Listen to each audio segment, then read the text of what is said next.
Chapter 6 Standing Before Mr. Oakax. The leaves of the oak trees around Mr. Oakax's oak shielded him from the rain, but Poppy and her father were being drenched. The owl's head, moreover, was pulled down between his wings, while his eyes, enormously wide and unblinking, gave Poppy the sensation that there was nothing she might do or even think of doing which he would not see. To Poppy he seemed to be pure power and fury. Wanting to look away, she glanced at the base of Mr. Oakax's tree. There lay what appeared to be a mound of pebbles. Gradually a ghastly realization came over her. What she was seeing was a mound of Mr. Oakax's upchucked pellets, the closely packed and undigested bits of fur and bone from his dinners. The vision made her blood turn cold. Only the sound of Mr. Oakax's sneering voice jolted her back to alertness. "What do you want, Lungwort?" the owl demanded, his claws continually flexing on his perch. Lungwort, holding cap in hand like an empty bucket, said, "May I wish you a very pleasant evening, Mr. Oakax?" "It's not very pleasant," Mr. Oakax returned with a snarl. "No, well, you're absolutely right there, Mr. Oakax," Lungwort replied, straining to sound jaunty. "But April showers, as the song goes, bring May flowers, and Mr. Oakax clacked his beak. "Lungwort, it's summer. Did you come here to sing me songs, or do you have something important to say?" "Well, in fact, I did bring—" "Hurry up, I've not eaten my dinner yet, and I'm hungry." "Well, yes, of course, Lungwort, I understand perfectly." Lungwort hastily put on his hat, not noticing until too late that it had filled with rain. Water cascaded over his head. With a nervous shake, he fumbled to unroll his speech paper. Before he could get it out, Mr. Oakax's eyes grew bigger. "Who's that?" he demanded as he moved his head about to bring Poppy into better focus.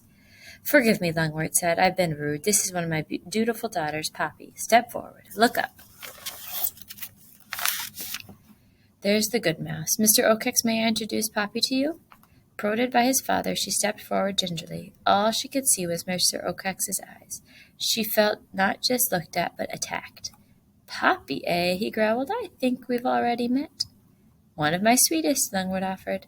Mr. Oakax ignored him. Instead, he said, "What happened to your nose, girl?" I scraped it." "A close call, I'd say." "Yes, sir." "Little girl mice should be more careful." "Yes, sir. Do you understand me?" Poppy longed to run away. Lungwort nudged her. "Poppy, dear, Mr. Oakax asked if you were understanding him." "Yes, sir, I do," Poppy squeaked with a bob of her head. "There's Mr. Oakax." "All right then," Mr. Oakax said. "Now be a good little girl and come stand under my tree while I talk to your father."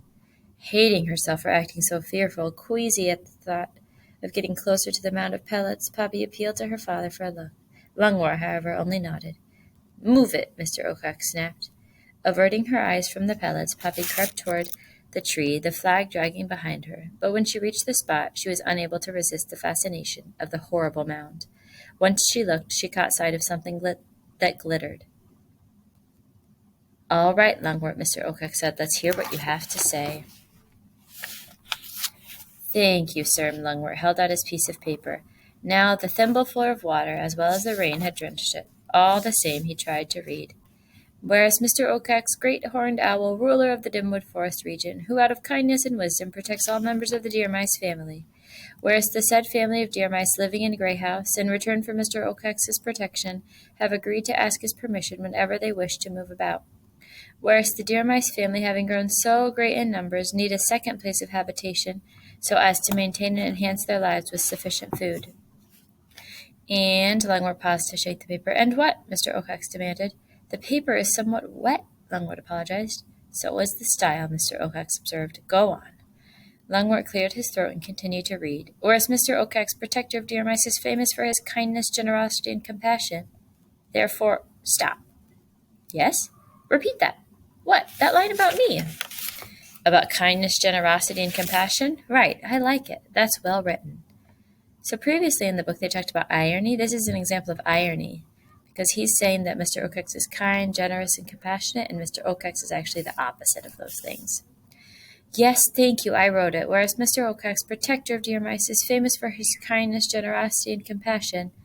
Therefore, said deer mice of said Grey House humbly petition, said Mr. Oakax to... Will you get to the point?" Mr. Oakax screeched in exasperation.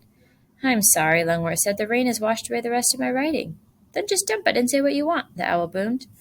We humbly request your permission," Lungwort finally said, "to move." "Move?" "Yes." "Why?" I said we are too many. We need more food. Where do you want to go? To Newhouse. First, Mr. Oakex blinked. Next, he swiveled his head around, frowning first at Lungwort, then down at Poppy, then again at Lungwort. Finally, he said, You mean that new place up along the tar road beyond Newfield? Poppy thought she heard something new in Mr. Oakex's voice. She tried to grasp it. Yes, sir. Mr. Oakex hesitated. Well, have you been there? Now Poppy was sure it was uncertainty that she was hearing. Have you been there? Mr. Oakex demanded shrilly. Well, the truth is, Lungworth said, my friend Mr. Yes or no? The owl screamed. Well, no, not exactly. But my friend told me it would make an excellent source of food for half of my family, and... Lungwort, Mr. Oakex interrupted, I forbid you to move to Newhouse. What? Lungwort gasped, flapping the rain away from his face with a paw. The word had all but stuck in his throat. Permission denied, Lungwort. You cannot move to Newhouse. But why, sir? Because I said so. But the Grey House area does not provide enough food. It's urgent that some of us move so we can survive, and... No, Newhouse. Now I've got a dinner to catch. So you'd better skedaddle, unless, of course, you want to please me by leaving your daughter. Then, the owl chuckled, I might reconsider. But Mr. Oakex leaned forward. Hoo, hoo, he wailed in his loudest but lowest voice. I want you to think about how Poppy is probably feeling. She might be feeling guilty because it could be her fault that they are not able to move, and the family could be in danger because of this. The sound exploded over them. Poppy, clapping paws to ears, ran out from under the tree toward her father, who was still standing there stammering. But, come on, Papa, Poppy urged, trying to turn her father around. We'd better go. With difficulty, she turned him. Lungwort, Mr. Oakex called suddenly. Lungwort whirled so fast the thimble fell off his head. Bowing, smiling, he began, You were just teasing, weren't... Listen to me, Lungwort, Mr. Oakex cried. I have 2 more things to say to you. First, pass the word among your friends that I've spotted a new porcupine around Dimwood. Porcupine? Lungwort echoed dumbly. A particularly vicious one, but don't worry, I'll protect you. Second, it's about your daughter there. If you want a reason for my refusal, ask her how she and I met before. Reason? She didn't ask permission to go to the hill. That's why you can't go to Newhouse. Yes, but beat it, Lungwort, now. Come on, Papa, we'd better leave.